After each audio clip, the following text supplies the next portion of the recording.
Hindi raw magsusorry si Christopher Min matapos siyang palagan ng kampo ni Dominic Roque kaugnay ng hiwalayan nila ni Bea Alonzo. Narito ang report. Hindi ako ang hihingi sa iyo ng patawad. Ni pa umanhin ipagdadamot ko. Ito ang maanghang na sagot ng showbiz columnist na si Christopher Min sa tirada sa kanya ng kampo ni Dominic Roque. Kaugnay pa rin ito ng hiwalayan nila ni Bea Alonzo. Sa programang Christopher Minute ng 1PH, pumalag ang kolumnista dahil siya lang daw ang idinidiin ng kampo ng aktor. Nagtataka rin po ako kung bakit ang sinentrohan lamang ni Dominic Roque at ng kanyang mga abogado ay ang inyong lingkod.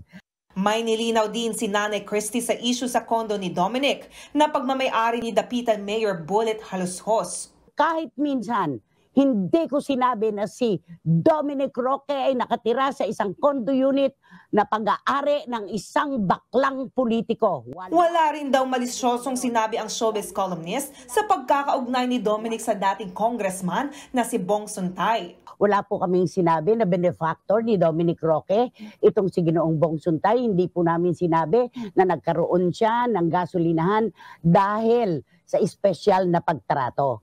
Kaugnay niyan, itinanggi rin ng nadadawit na gas company ang kumakalat na balitang binigyan ng gas station franchise si Dominic.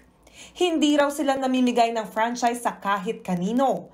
Paglilinaw pa nila, brand ambassador lang si Dominic at profesional niyang kinatawan ang gas company sa nakalipas na 6 na taon. Sa lahat ng ito, ang mensahe ni Nanay Christie, bakit pinatagal mo pa kasi?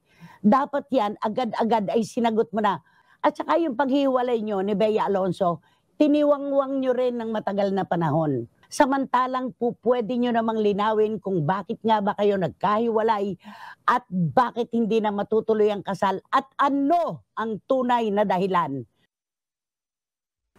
Mga kapatid, Jania Lipon po, laging maging updated sa latest sa entertainment and lifestyle para maging una sa balitaan. Bisitahin at mag-subscribe na sa social media pages ng News 5.